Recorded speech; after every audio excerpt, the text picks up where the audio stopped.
The 25-year curse of Friday the 13th. The memories I've tried so hard to bury have resurfaced, haunting me with a clarity that chills me to the bone. It's been 25 years since that summer, but the terror feels as fresh as yesterday.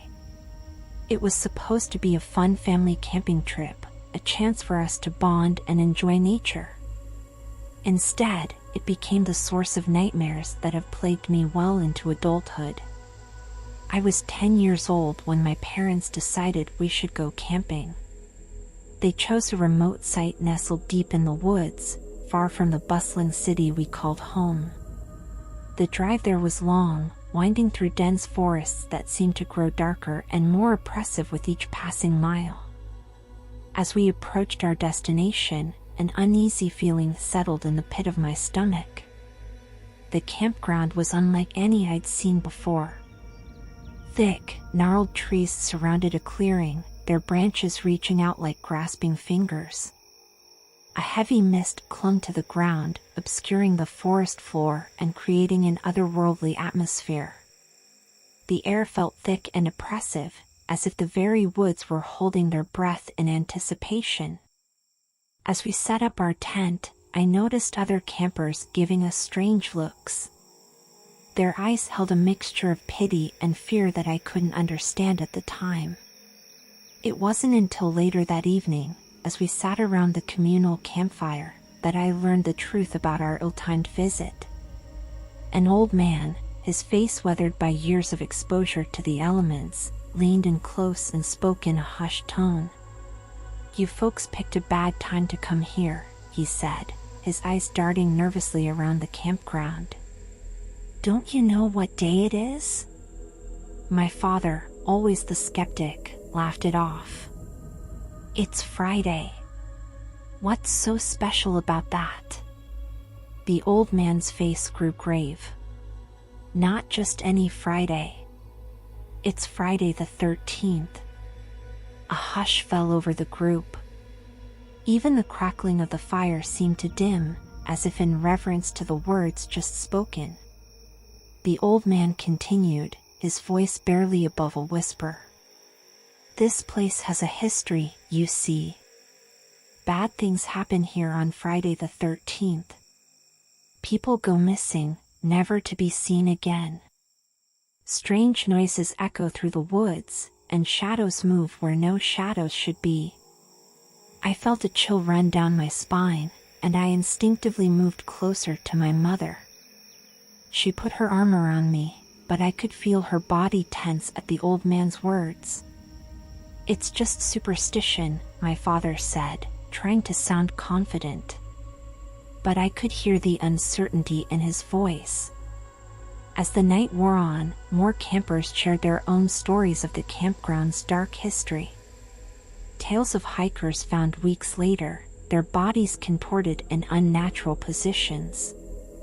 Whispers of an ancient evil that awakened every Friday the 13th, hungry for fresh souls.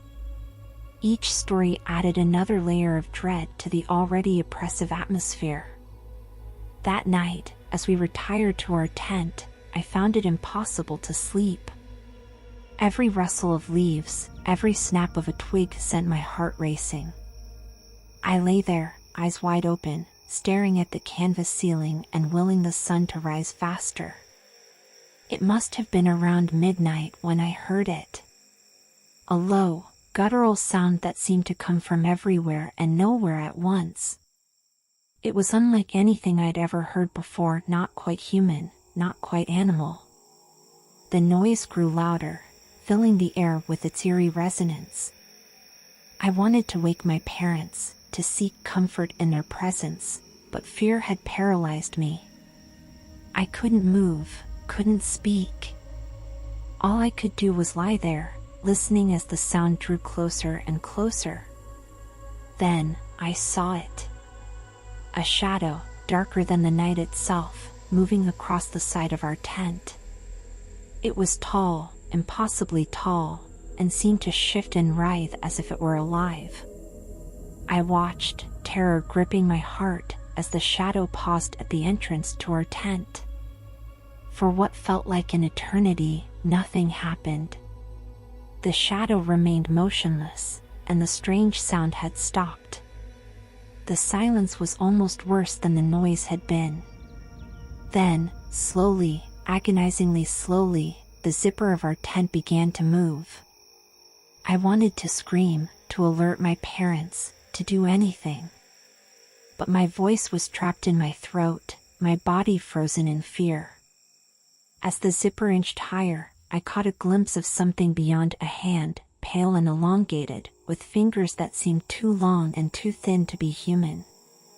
Just as the zipper reached its apex, a blood-curdling scream shattered the night. It came from somewhere in the campground, jolting me out of my paralysis.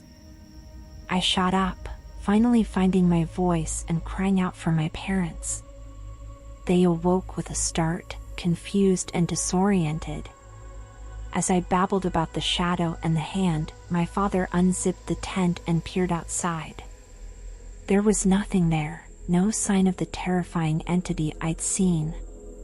But the screaming continued.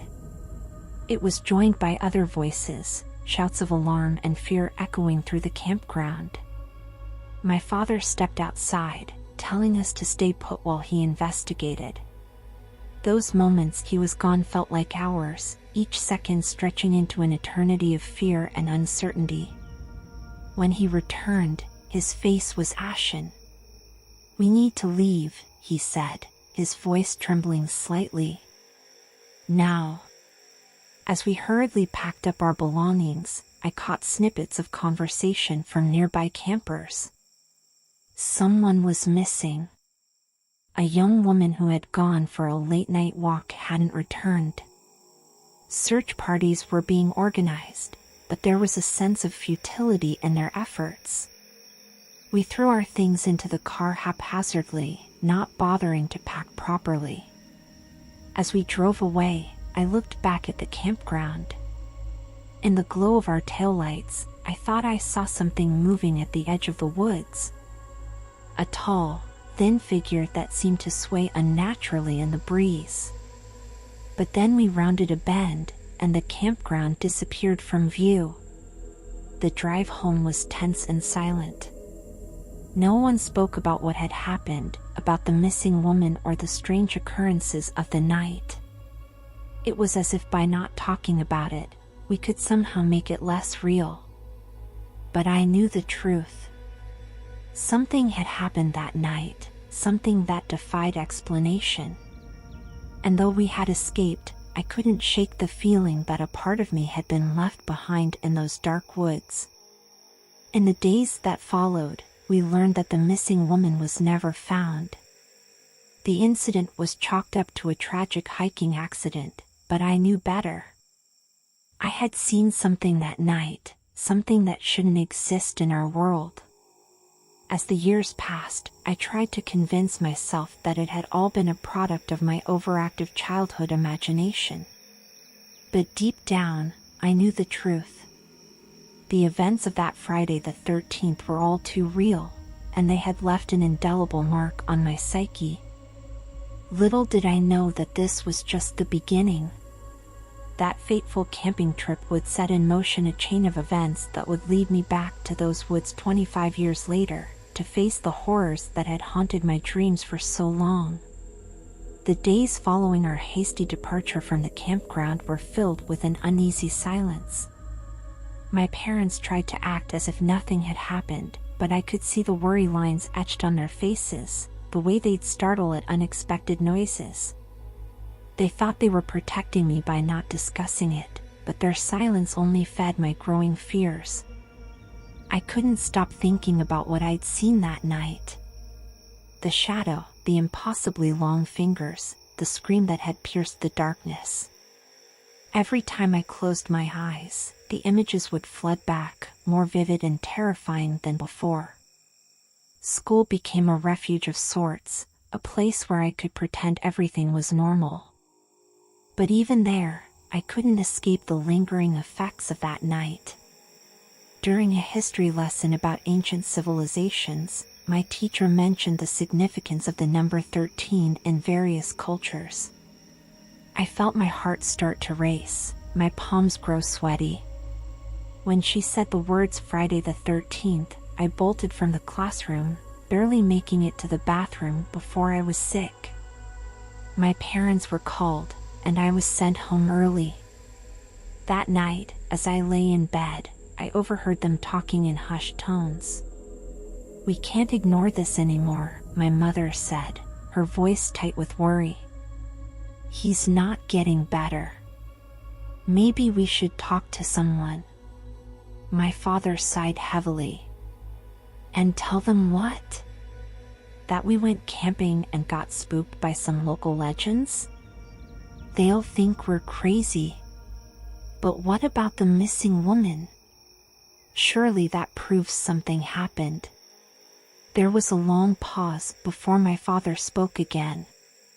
"I've been doing some research. It's not the first time someone's gone missing in those woods. Especially not on that day." Their voices dropped even lower, and I strained to hear. Fragments of their conversation drifted up to me every year: unsolved, police baffled. Each word added another piece to the puzzle, but the full picture remained frustratingly out of reach. As the weeks passed, my nightmares intensified. I'd wake up screaming, convinced that the long-fingered hand was reaching for me in the darkness. My parents would rush in, trying to comfort me, but nothing they said could erase the terror I felt. One night, about a month after our camping trip, I woke to find my room bathed in an eerie, pale light. At first, I thought it was the moon, but when I looked out the window, I saw something that made my blood run cold. Standing on the street below was a figure. Tall and impossibly thin, it seemed to sway slightly in a breeze I couldn't feel. Its face, if you could call it that, was a blank white oval, featureless except for two dark hollows where eyes should be. I wanted to scream, to call for my parents, but no sound would come out. I was paralyzed, trapped in a waking nightmare as the figure slowly raised one long-fingered hand and pointed directly at me. Just as suddenly as it appeared, the figure vanished, leaving me to wonder if I had imagined the whole thing. But the next morning, I found something on my windowsill that proved it had been all too real: a single, long black feather that seemed to absorb the light around it. I hid the feather, not daring to show it to my parents. Somehow, I knew that acknowledging its existence would make everything worse. Instead, I buried it in the back of my closet, trying to forget it existed. But forgetting proved impossible. Strange occurrences began to plague our house. Objects would move on their own, doors would slam shut without warning. More than once, I caught glimpses of shadowy figures darting just out of sight. My parents tried to rationalize it all away. The moving objects were just the house settling, the slamming doors were due to drafts. But I could see the doubt in their eyes, the growing realization that something was very wrong. The final straw came on a night much like any other. I was lying in bed, trying to fall asleep despite the constant fear that had become my companion. Suddenly, I heard a sound that made my heart stop at the slow, deliberate creak of footsteps coming up the stairs. My parents' room was on the ground floor. There was no reason for anyone to be coming upstairs. I lay there, frozen in terror, as the footsteps drew closer and closer to my room. They stopped just outside my door. For a long moment, there was only silence. Then, slowly, the doorknob began to turn.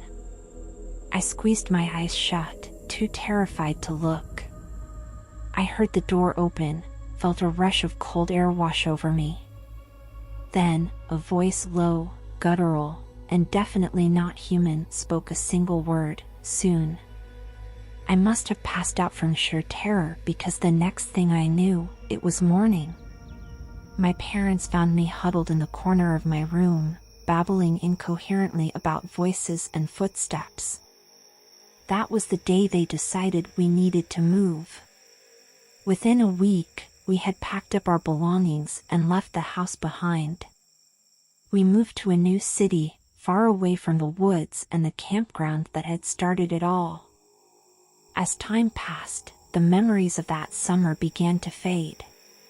Or perhaps it's more accurate to say that I forced them to fade, burying them deep in the recesses of my mind. I convinced myself that it had all been the product of an overactive imagination, fueled by campfire stories and childish fears. But sometimes, late at night when the world is quiet, I still hear that voice. Soon, it whispers, a promise and a threat rolled into one. And I wonder, with a chill that goes bone deep, what exactly it's waiting for. Now, 25 years later, I find myself drawn back to those woods. The nightmares have returned, more vivid than ever. I see the campground in my dreams, hear the whispers of the trees. And always, there's that tall, thin figure, waiting for me in the shadows. I know it's insane. Every rational part of my mind is screaming at me to stay away. But I can't shake the feeling that if I don't go back, if I don't face whatever is waiting for me in those woods, I'll never truly be free. So I've made my decision. I'm going back to the campground. Back to where it all began. And this time, I'm determined to uncover the truth about what happened that Friday the 13th, no matter the cost. As I pack my bag for the journey, my hand brushes against something in the back of my closet. It's the feather, the one I found on my windowsill all those years ago. I'd forgotten about it, or perhaps I'd just convinced myself I had. I hold it up to the light, watching as it seems to absorb the brightness around it. A shiver runs down my spine as I realize that it hasn't changed at all in 25 years. It's still as black as the day I found it, still unnaturally cold to the touch. For a moment, I consider leaving it behind. But something tells me I might need it where I'm going. So I tuck it into my pocket, a talisman against the unknown horrors that await me. As I close my bag and prepare to leave, I can't help but wonder, am I walking into a trap? Is this what that voice has been waiting for all these years? The thought sends a chill through me, but it's too late to turn back now. Whatever happens, I know that my life will never be the same after this trip. For better or worse, I'm about to confront the darkness that has haunted me for a quarter of a century. And as I step out into the cool morning air, I can almost hear that inhuman voice whispering on the breeze. Soon. The familiar hum of my car's engine does little to calm my nerves as I drive down the winding road leading to the campground. It's been 25 years since I last set foot in these woods, but the memories are as fresh as if it all happened yesterday. The trees seem to loom over the road, their branches reaching out like gnarled fingers, ready to snatch unwary travelers. I glance at the passenger seat, where a small duffel bag sits. It contains everything I think I'll need for this pilgrimage? Investigation? I'm not sure what to call it. All I know is that I need answers, and this is the only place I can find them. As I round a bend, a weathered sign comes into view. The paint is peeling, and the wood looks rotted, but it's unmistakably the entrance to the campground I remember from my childhood. A shiver runs down my spine as I realize I've crossed some invisible threshold. There's no turning back now. I pull into the campground's small parking area, killing the engine and sitting in silence for a moment. The air feels heavy, oppressive, just as it did all those years ago. I take a deep breath, steeling myself for what's to come, and step out of the car. The campground has changed, yet somehow remains eerily the same. The clearing is still surrounded by those thick, ancient trees, their branches seeming to block out most of the sunlight. The mist that I remember from my childhood visit clings to the ground, swirling around my ankles as I walk. I make my way to what I assume is the check-in office, a small, dilapidated cabin that looks like it's seen better days. As I approach, the door swings open with a creak that sets my teeth on edge. A man steps out, and I have to stifle a gasp. He's tall and rail-thin, with a face that seems too gaunt to be healthy. His eyes, sunken deep into their sockets, fix on me with an intensity that makes me want to turn and run. "Can I help you?" His voice is raspy, as if he hasn't used it in a long time. I swallow hard, forcing myself to speak. "Yes, I'd like to rent a campsite for a few nights." The man's eyes narrow slightly. "You picked an interesting time to come camping," he says, and I feel my heart skip a beat. Not many folks come around this time of year. Especially not on a Friday. I try to keep my voice steady as I respond. "Is there something special about this Friday?" A humorless smile spreads across his face, revealing teeth that seem too sharp, too numerous. "Oh, you could say that. It's the 13th, after all." My blood runs cold. How could I have forgotten? In my haste to confront my past, I'd lost track of the date. I'm here on another Friday the 13th. The man, the campground manager, I assume, continues speaking as if he hasn't noticed my discomfort. "We've got a few sites available. How long were you planning to stay?" Just for the weekend," I manage to say. He nods slowly, his eyes never leaving my face. "I'll put you in Site 13. It's a bit secluded, but I think you'll find it suits your needs." I want to protest, to ask for any site but that one. But something stops me. Maybe this is why I'm here, after all. To face whatever happened in those woods head on. As the manager hands me a map of the campground, his cold fingers brush against mine, and I have to suppress a shudder. "Be careful out there," he says, his voice dropping to a near whisper. "The woods can be unpredictable this time of year." I nod mutely, taking the map and turning to leave. As I walk back to my car, I can feel his eyes boring into my back. Setting up my tent in Site 13 feels like a surreal experience. The clearing is almost exactly as I remember it from 25 years ago, right down to the gnarled old tree stump near the fire pit. As I hammer in the last tent stake, I can't shake the feeling that I'm being watched. The rest of the afternoon passes in a haze of nervous anticipation. I try to keep myself busy, gathering firewood and setting up my campsite, but my mind keeps wandering back to the events of that long ago night. Every rustle of leaves, every snapping twig makes me jump. As the sun begins to set, casting long shadows across the campground, I decide to take a walk. Maybe exploring the area in daylight will help ease my fears about what might happen after dark. I follow a narrow trail that leads deeper into the woods. The trees seem to press in closer here, their branches forming a canopy that blocks out most of the fading sunlight. The mist grows thicker as I walk, swirling around my legs and obscuring the path ahead. After about 15 minutes of walking, I come across something that stops me in my tracks. There, carved into the trunk of a massive old oak tree, is a symbol. It looks like a circle with lines radiating out from it, each ending in a small hook. The carving looks old, the edges weathered and worn, but there's something about it that feels alive. As I lean in for a closer look, my blood runs cold. I count the lines once, twice, 3 times to be sure. 13. Exactly 13 lines. The realization sends a shiver down my spine. Just then, a twig snaps behind me. I whirl around, my heart pounding, but there's nothing there.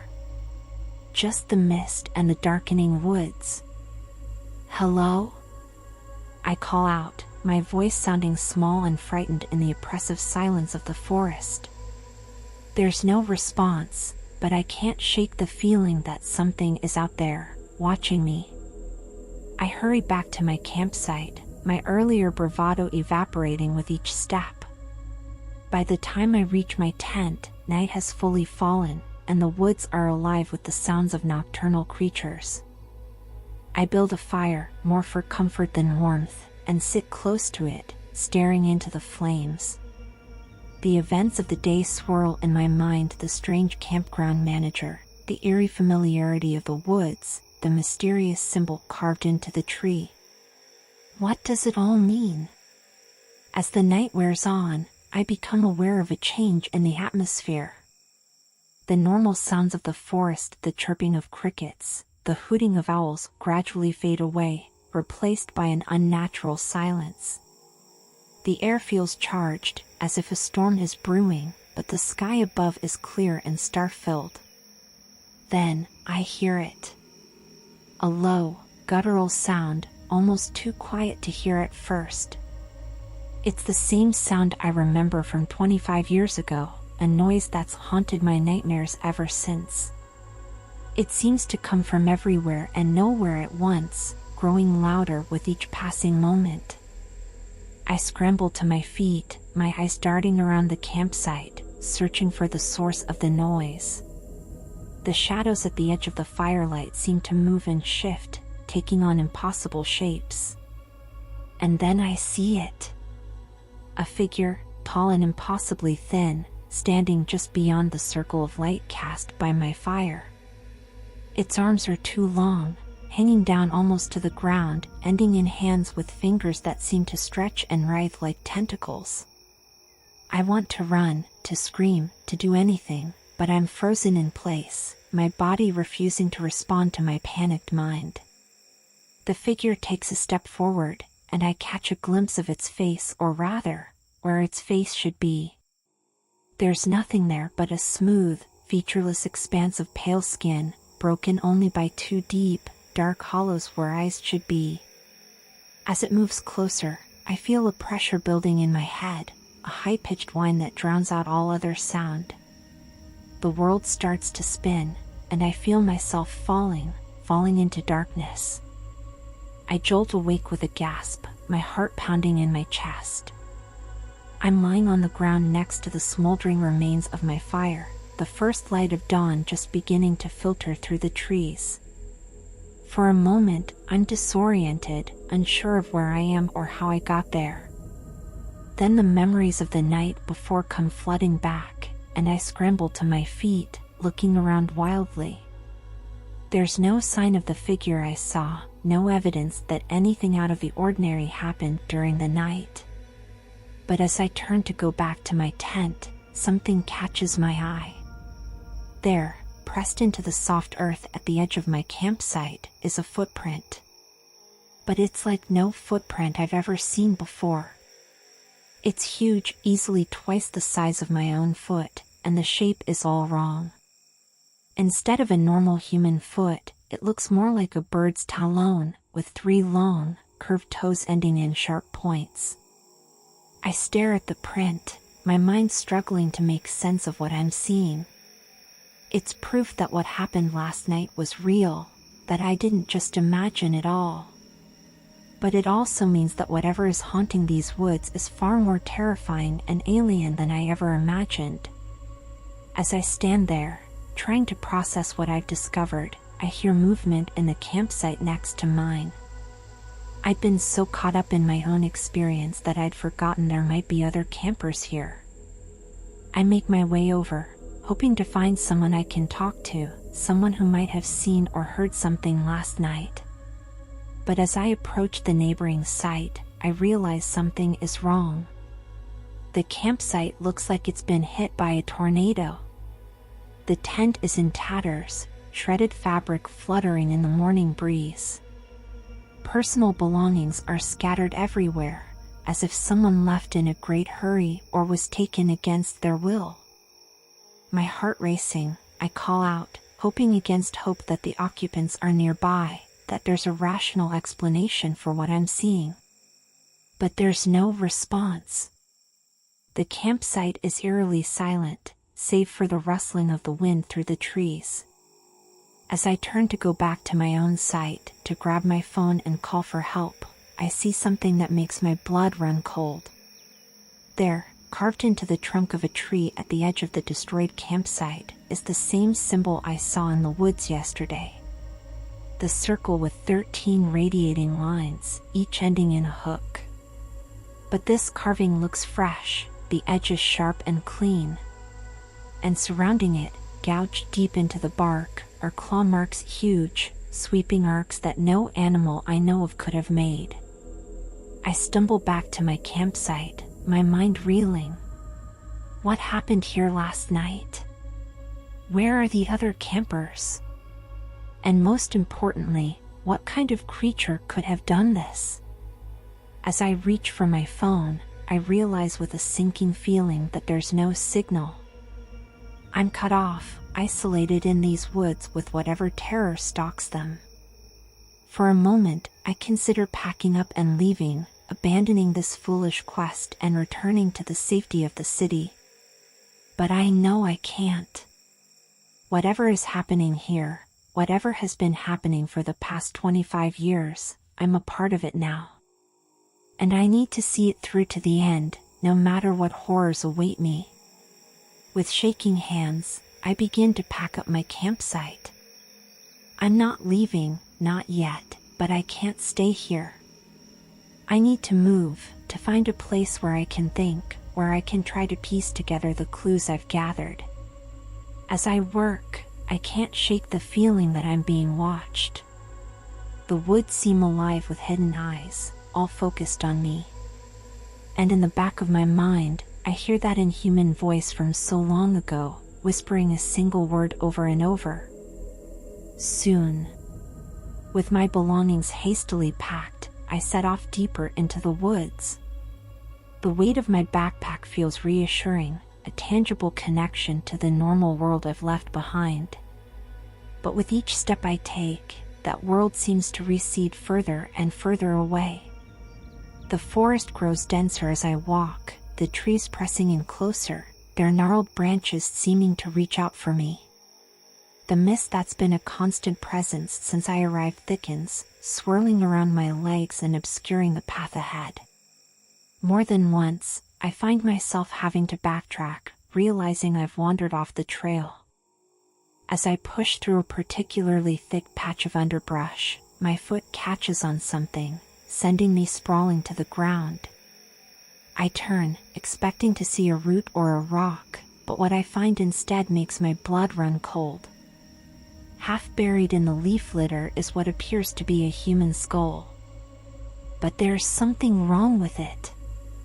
The shape is slightly off, the eye sockets too large, the jaw protruding at an unnatural angle. And there, carved into the forehead, is that same symbol I've seen twice before, the circle with 13 radiating lines. With shaking hands, I brush away more of the leaves, revealing more bones. They're all wrong, too long, too thin, with strange protrusions and curves that no human skeleton should have. It's as if someone took a person and stretched them, warped them into something else. I scramble backwards, my heart pounding in my chest. What happened here? What could have done this to a person? As I catch my breath, I notice something glinting in the dim light.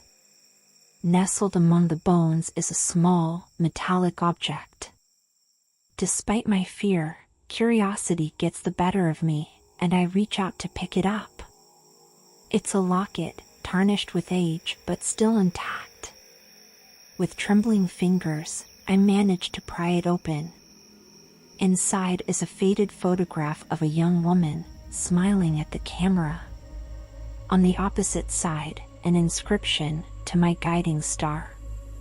Love, T."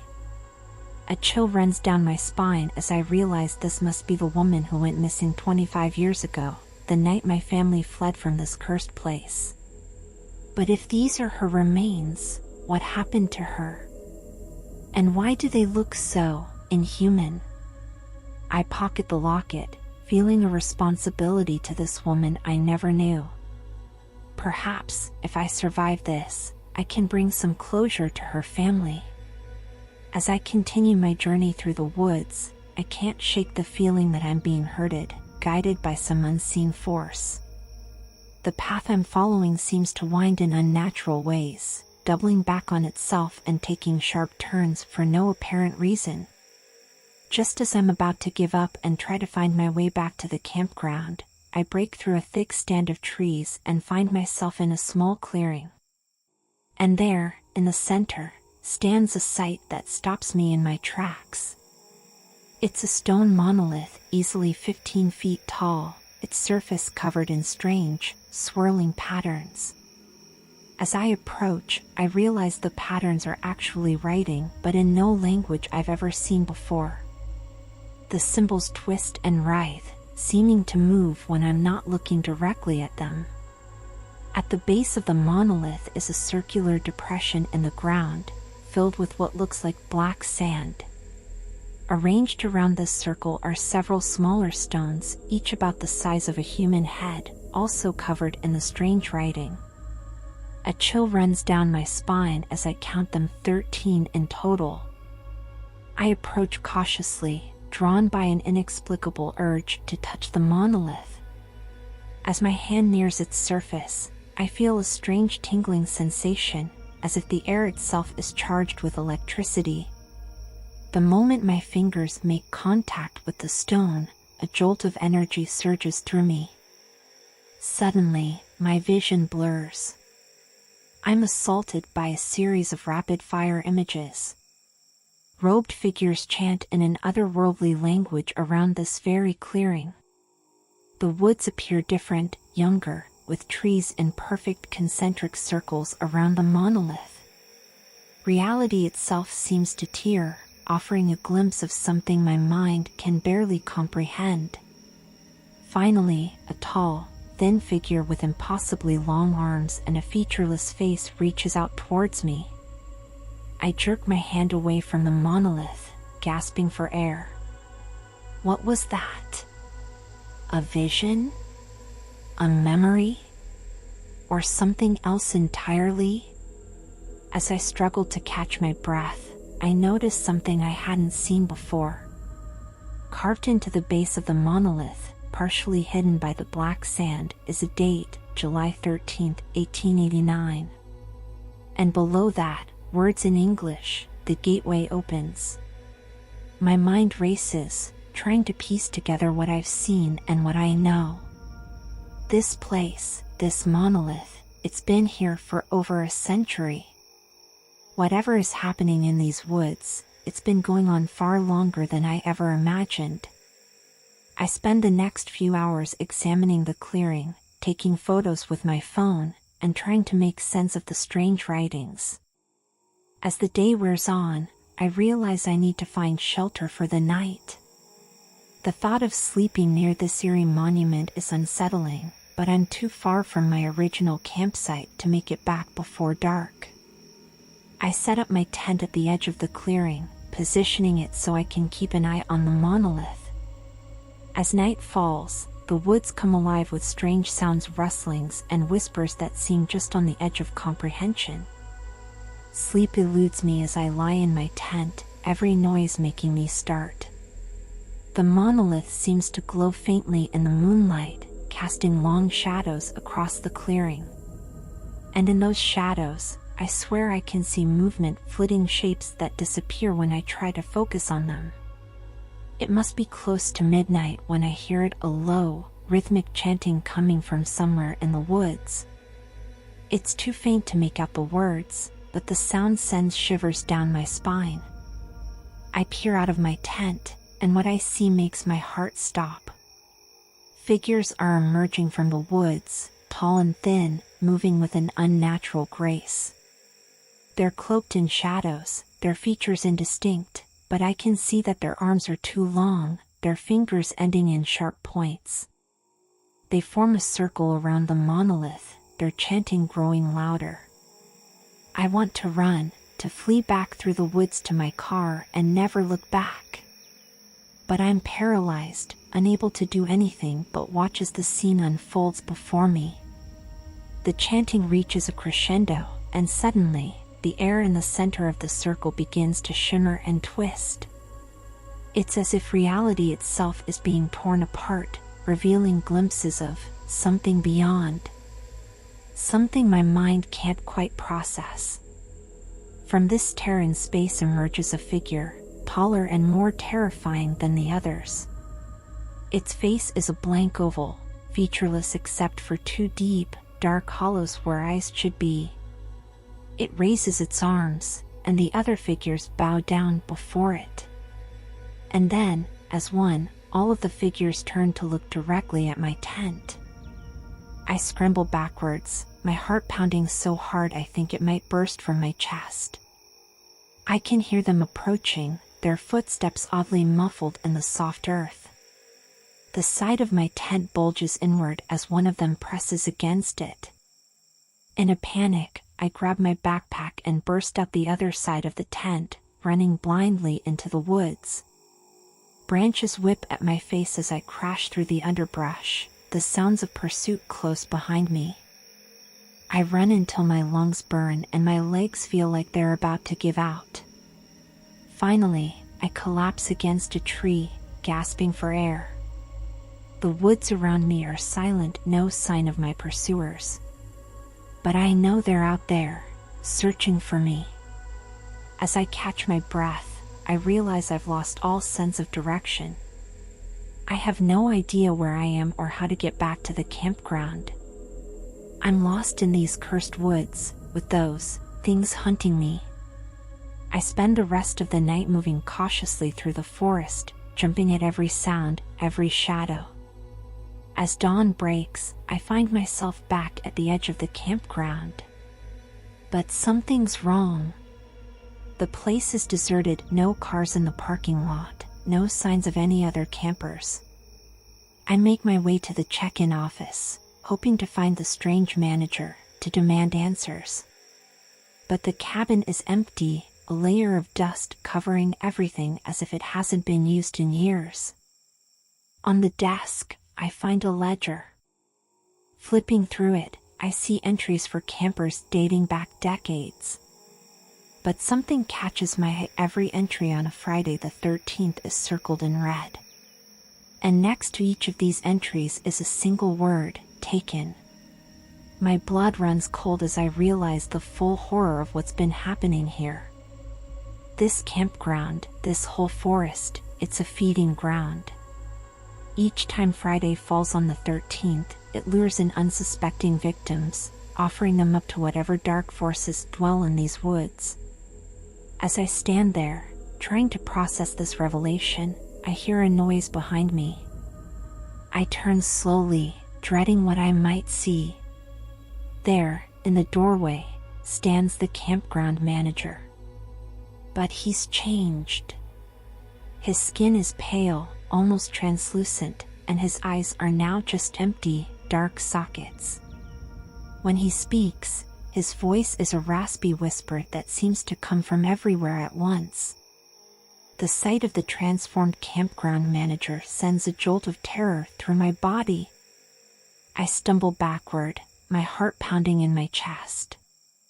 The creature that was once human takes a step forward, its movements jerky and unnatural. I don't wait to see what it will do next. I turn and run, bursting out of the office and into the empty campground. The morning mist still clings to the ground, swirling around my feet as I sprint towards the tree line. Behind me, I hear a sound that's part shriek, part howl, a noise no human throat could produce. It spurs me on, pushing me to run faster than I ever have before. I plunge into the woods, branches whipping at my face as I crash through the underbrush. I have no plan, no destination in mind. My only thought is to put as much distance between myself and that thing as possible. I run until my lungs burn and my legs feel like they're about to give out. Finally, I collapse against a tree, gasping for air. The woods around me are silent, no sign of pursuit. But I know I can't stay here. I need to find a way out of this nightmare. As I catch my breath, I try to orient myself. The sun is rising, its weak light filtering through the dense canopy above. If I can keep the sun on my left, I should be heading south away from the campground and hopefully towards civilization. I set off at a brisk pace, constantly looking over my shoulder, starting at every snapping twig or rustling leaf. The forest seems different now, more alive somehow. The trees feel like they're watching me, their branches reaching out as if trying to snag my clothes. After what feels like hours of walking, I break through a thick stand of trees and find myself in a small clearing. And there, in the center, is something that makes me stop in my tracks. It's an old, dilapidated cabin, its wood gray with age and half covered in creeping vines. The windows are dark, some of the panes cracked or missing entirely. The door hangs askew on its hinges, creaking softly in the breeze. Every instinct I have screams at me to turn around, to run back into the relative safety of the woods. But something draws me towards the cabin. Maybe it's the hope of finding answers, or simply the need for shelter. Whatever the reason, I find myself approaching the decrepit structure. As I near the cabin, I notice something carved into the wood above the door. It's that symbol again, the circle with 13 radiating lines. My heart races as I realize this place must be connected to whatever's happening in these woods. I push open the creaking door and step inside.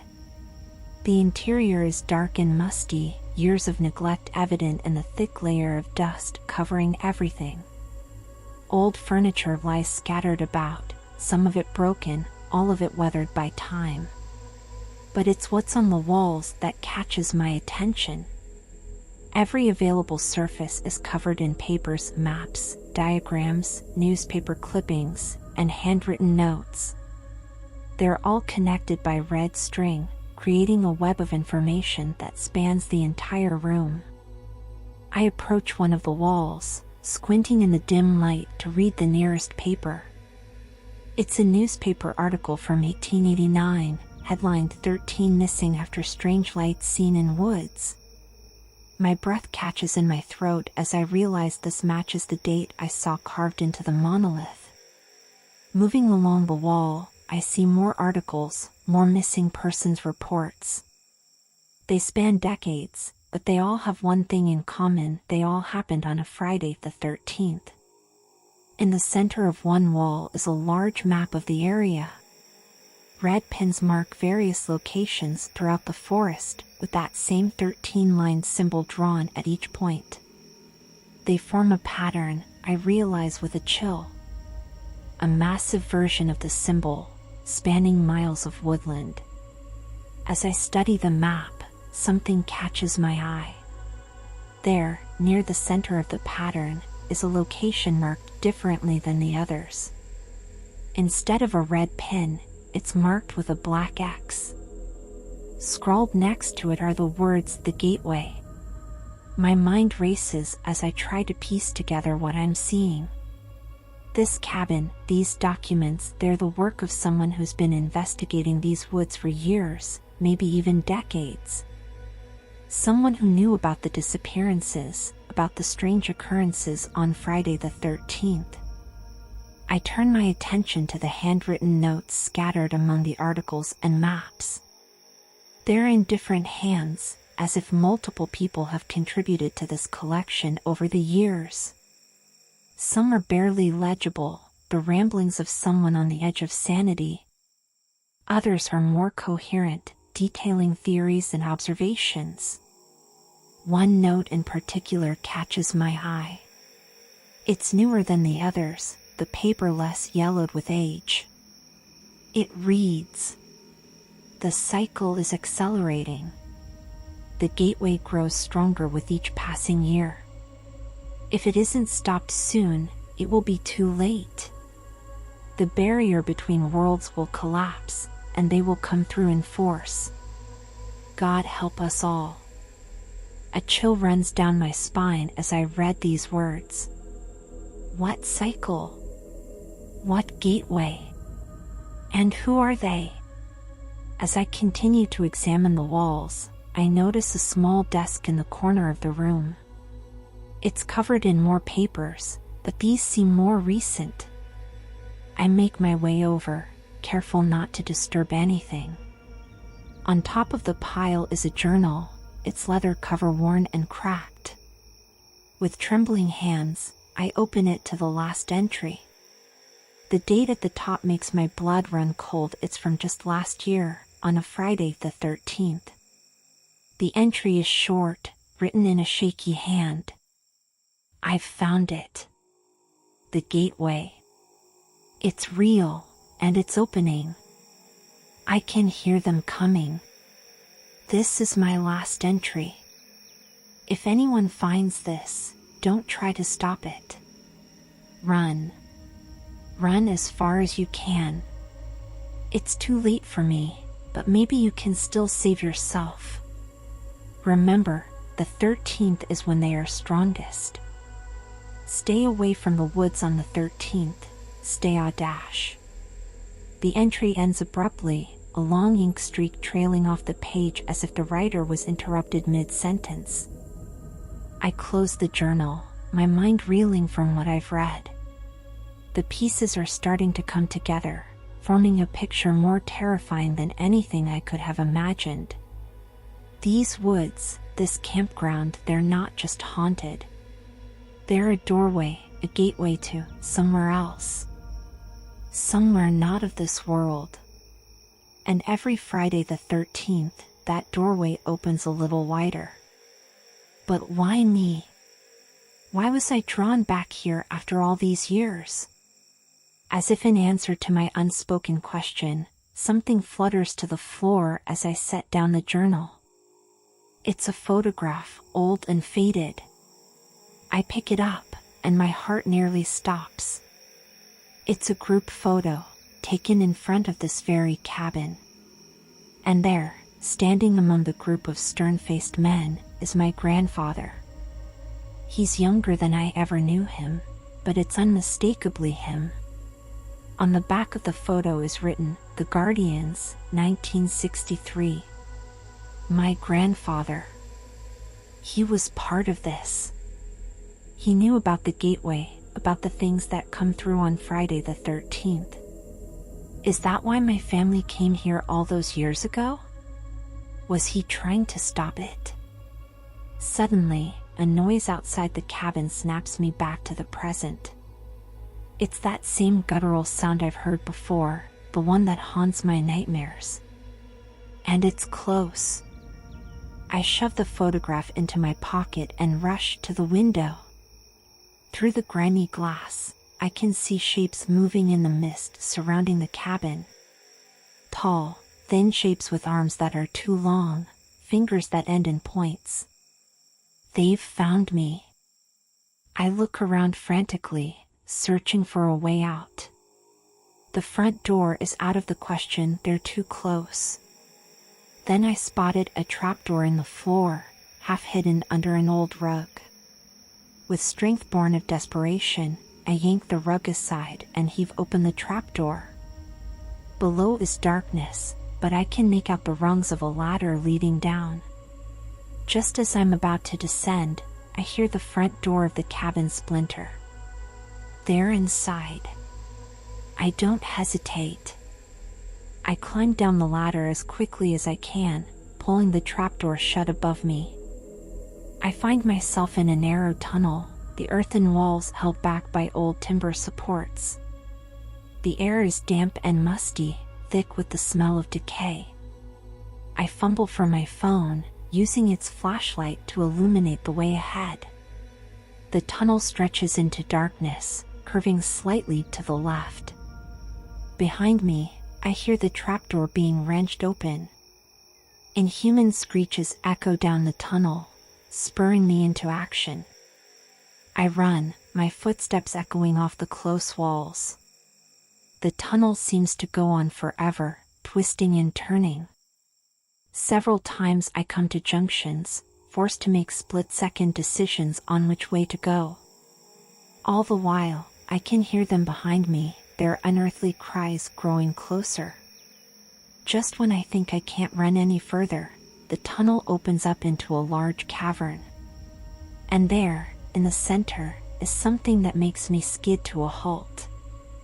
It's a stone archway, easily 15 feet tall, covered in the same strange symbols I saw on the monolith. The space within the arch shimmers and ripples, like the surface of a pond disturbed by a thrown stone. This is it, I realize with a mix of awe and terror. This is the gateway. As I stand there, transfixed by the sight, I become aware of a low, pulsing hum emanating from the archway. It seems to resonate in my very bones, growing stronger with each passing second. The shimmering within the arch intensifies, the ripples becoming more violent. Something is coming through. I back away, my eyes darting around the cavern for another way out. But the only exit is the tunnel I came through, and I can hear my pursuers getting closer. I'm trapped, caught between the horrors chasing me and whatever is about to emerge from the gateway. As the humming reaches a fever pitch, as the air itself seems to vibrate with otherworldly energy, I realize that this is the moment of truth. Whatever happens next will determine not just my fate, but potentially the fate of our entire world. The gateway flares with blinding light, and I raise my arm to shield my eyes. When I lower it, I find myself face to face with the truth, a truth so terrifying, so beyond my comprehension, that I feel my sanity beginning to fray at the edges. The blinding light from the gateway subsides, revealing a sight that defies description. What emerges is not a single entity, but a writhing mass of shapes and forms that seem to shift and change with each passing second. It's as if reality itself is being warped and twisted, molded into nightmarish configurations that my mind struggles to comprehend. Tentacles of darkness reach out from the gateway, probing the air of the cavern. They seem to sense my presence, turning towards me with an alien intelligence that sends shivers down my spine. Behind me, I can hear the inhuman screeches of my pursuers growing closer.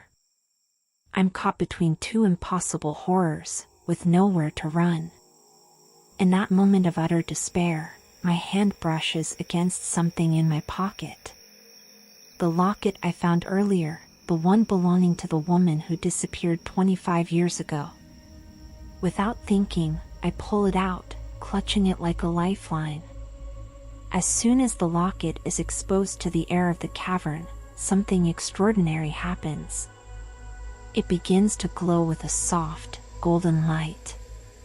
The tentacles of darkness recoil from it, as if burned by its radiance. A memory flashes through my mind, the inscription inside the locket. To my guiding star. Could it be possible? Could love, that most human of emotions, be anathema to these otherworldly horrors? With nothing left to lose, I hold the locket high, its light growing brighter with each passing second.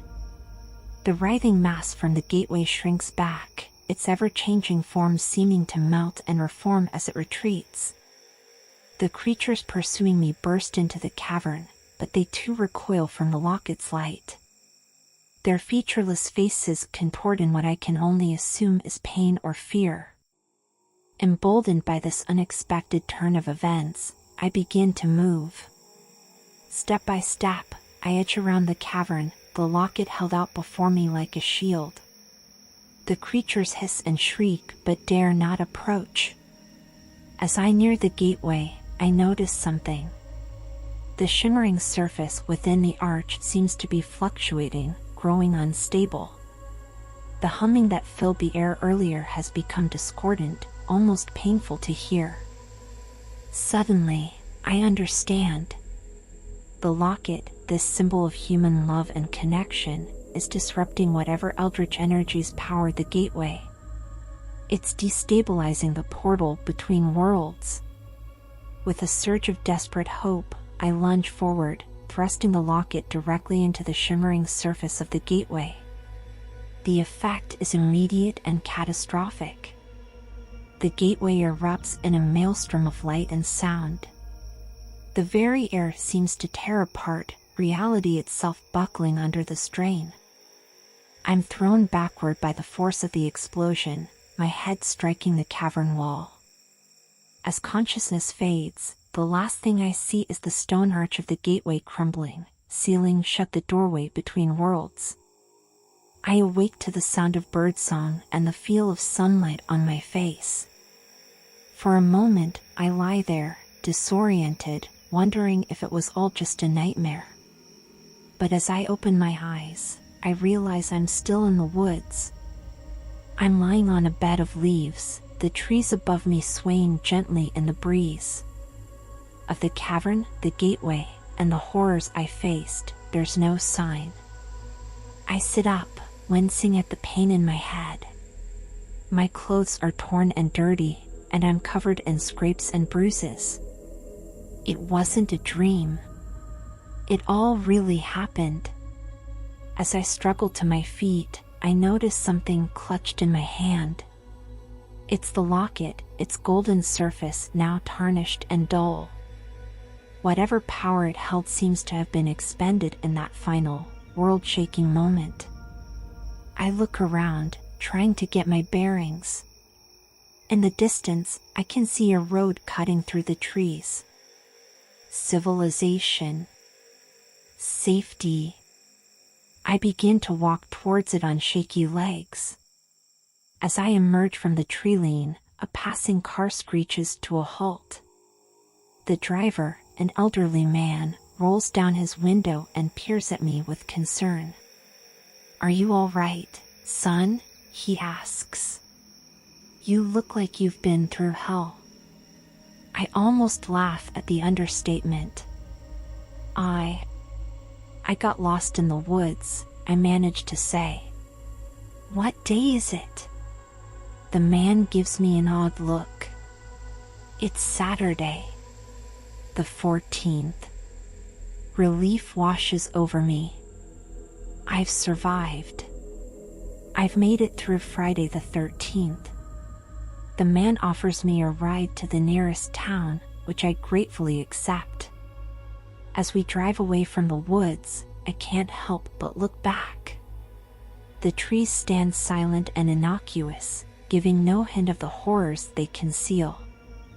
In town, I'm taken to a hospital where doctors treat my injuries and ask questions I can't possibly answer truthfully. I give them a vague story about getting lost while hiking, which they seem to accept.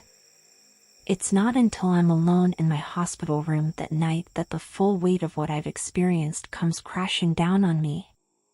I've faced horrors beyond imagination, uncovered secrets that were never meant to be known. And I've survived. But at what cost? As I lie there in the dark, I can't shake the feeling that it's not over. The gateway may be sealed, but for how long? And what about the other sites marked on that map in the cabin? Are there more gateways out there, waiting to be opened? I think about my grandfather, about the group called the Guardians. They knew about this threat, had been fighting it for generations. And now, whether I like it or not, I'm part of that legacy. I know I can't just walk away from this. The things I've seen, the knowledge I've gained, they come with a responsibility. Someone needs to stand guard, to be ready when the darkness tries to break through again. As dawn breaks, I make a decision. I'll recover, gather resources, and then I'll return to those woods. Not to the campground, but to the cabin. There's more to learn, more to understand. And maybe, just maybe, I can find a way to end this cycle once and for all. But for now, I need rest. As I drift off to sleep, I clutch the tarnished locket in my hand. A reminder of the power of human connection, of love. In the face of cosmic horrors and otherworldly terrors, it was this simple, human emotion that saved me. That saved us all. Yet even as I find comfort in this thought, a small voice in the back of my mind whispers a troubling question. If the locket's power came from love, from human connection, why did it affect me? I found it by chance, had no connection to its owner. So why did it work for me? Unless... The thought is too terrifying to contemplate. Sleep takes me before I can pursue it further, but the question lingers, a shadow at the edge of my consciousness. In my dreams, I see the woods. I see the gateway. And I see myself, standing before it, arms outstretched in welcome. The next Friday, the 13th, is coming. And somehow, I know I'll be there to face whatever comes through.